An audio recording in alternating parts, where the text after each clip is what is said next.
सोलन के दोहरी दवाल के समीप भवन में जमीन धंसने के कारण बड़ी बड़ी दरारें आ गई है। यह घर अब रहने लायक नहीं रहे हैं। जिला प्रशासन ने इन घरों को असुरक्षित घोषित कर दिया है। जमीन धंसने का सबसे बड़ा कारण फोर लेन निर्माण की चलती हुई कटिंग को माना जा रहा है। भवन मालिकों ने घरों को खाली कर दिया है।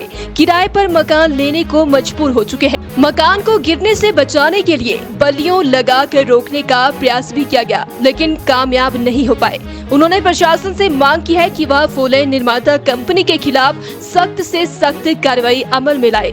रोष प्रकट करते हुए भवन में रह रहे परिवार के सदस्यों ने कहा कि फोर लेन निर्माता कंपनी ने वैज्ञानिक ढंग से पहाड़ों की कटिंग की है, जिसकी वजह से उनके मकान की नींव हिल गई है और जमीन बैठने लगी है, जिस कारण उन्हें अपना मकान छोड़कर अब किराए पर मकान लेना पड़ा है। उन्होंने कहा कि इस घर को बनाने के लिए पिता ने पेंशन का सारा पैसा खर्च कर दिया, लेकिन यह घर गिरने से वह अचानक सड़क पर आ गए हैं। उन्होंने कहा कि इससे पहले भी 2016 में भी उनके मकान को भारी नुकसान पहुंचा था। उसके बाद कंपनी द्वारा रिटेनिंग वॉल लगाई गई थी, लेकिन उसके बाद कंपनी ने कोई सूद नहीं ली। अब ये रिटेनिंग वॉल भी गिर गई है और जमीन भी लगातार बैठ रही है, जिसकी जिम्मेदारी पूर्ण रूप से निर्माता कंपनी है। इसलिए वे चाहते हैं कि निर्माता कंपनी के खिलाफ सख्त से सख्त कार्रवाई अमल में लाई जाए, ताकि वह भविष्य में किसी और को नुकसान नहीं पहुंचा सके। उन्होंने कहा कि फोर लेन निर्माता कंपनी मनमानी कर रही है और आम आदमी की उनके आगे कोई भी सुनवाई नहीं है। इसलिए वह चाहते हैं कि निर्माता कंपनी के खिलाफ FIR दर्ज करवाई जाए। मैं सोहनलाल पाल, पुत्र स्वर्गीय श्री अमरनाथ पाल, निवासी सपरून। यहाँ हम काफ़ी सालों से 30-40 सालों से रह रहे हैं। यहाँ 2 परिवार रहते हैं हम। प्रशासन ने हमारे को 10,000 रुपये दिया। हम प्रशासन से और भी मांग करते हैं कि हमारे को जितना भी नुकसान हुआ है वो तुरंत दिया जाए। बाकी फोर लाइन की वजह से सारा हमारा जो है बिल्कुल ख़त्म हो गया। मैं सरकारी मुलाजिम में था और मैं जितना भी पूंजी थी मेरी मैंने सारी यहाँ लगा दी हुई है। अब मेरे पास कुछ भी नहीं है। अब पेंशन मिलती है ओनली केवल सारी, उससे गुजारा होता है। बाल बच्चे इतने हैं, बस 2 परिवार रहते हैं सारे। अब किराए के मकान में रहते हैं। हम बसंत बिहार में किराए पे मकान लिया। तो प्रशासन से मेरी अपील है कि हमारे को तुरंत मुआवजा दिया जाए। तुरंत थोड़ा बहुत जितना भी हेल्प होती है प्रशासन की तरफ से दी जाए। मेरा नाम पूनम वर्मा है और जो यहाँ पे दोहरी दीवार में स्लाइड हो रहा है वहाँ पे हमारा मकान है और हमारा मकान गिरने की कगार पे है। और यहाँ पर हम रूम लेके बसंत विहार में रह रहे हैं। हमारे छोटे छोटे बच्चे, तो हम छोटे बच्चे लेके कहाँ जाएँ। अब पापा और जैसे रिटायर हो गए गवर्नमेंट जॉब से, तो उन्होंने सारा पैसा यहाँ पर लगा दिया है। तो उस वजह से अब दूसरी बार सारा NHI की वजह से हमारे यहाँ पे सारा नुकसान उन्हीं की वजह से हुआ है। सारा जो भी हुआ है यहाँ पे, वैसे कोई स्लाइड नहीं होना था। 40 साल से पापा और को यहाँ पे रहते हो गए।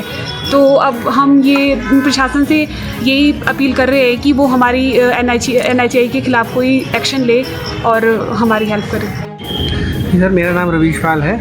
हम यहाँ 2 परिवार रहते हैं और हमारे को रहते हैं यहाँ से कम से कम 40 से 50 साल हो गए हैं। 2016 में भी जब दरारें आई थी हमारे मकान में, जब NH का काम चला था, फोर लेन का काम चला था, उस टाइम भी हमारे घर में दरारें आई थी। उस टाइम भी NH की इनकी ग्रिल कंपनी की तरफ से कुछ नहीं किया गया। हमने खुद अपने मकान की दोबारा रिपेयर करवाई। आप सभी लोग जानते हैं कि हम मिडिल क्लास लोग हैं, तो पापा वगैरह को, इनको फादर वगैरह को जो भी रिटायरमेंट में मिला था, सब कुछ जो भी जमा पूंजी थी हमने सारी मकान में लगा दी। उस रिपेयर पर भी हमने दोबारा 10-15 लाख 20 लाख अपना खुद का लगाया।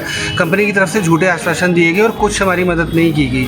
हम यही चाहते हैं कि अब हम बेघर हो गए हैं। हम किराए का मकान लेकर रहे हैं। अपना मकान होने के बावजूद भी हम किराए के मकान में रह रहे हैं। तो हम प्रशासन से उम्मीद करते हैं कि वो इस कंपनी के खिलाफ कड़ी से कड़ी कार्रवाई करेंगे और हमारे को हर संभव सहायता दिलाई जाएगी। मैं प्रशासन से यही अपील करना चाहता हूँ कि जिस तरह हमारे घर में इतने सारा नुकसान हो चुका है और रहने लायक नहीं बचा है, ज़मीन भी रहने लायक नहीं बची है, तो मैं यही उम्मीद करता हूँ कि प्रशासन हमारी जल्द से जल्द मदद करेगा और हमारे लिए या तो भूमि की उपलब्धता कराई जाए या मकान के कुछ मुआवजा दिलाया जाए, जिससे हम अपना गुजर बसर कर सकें।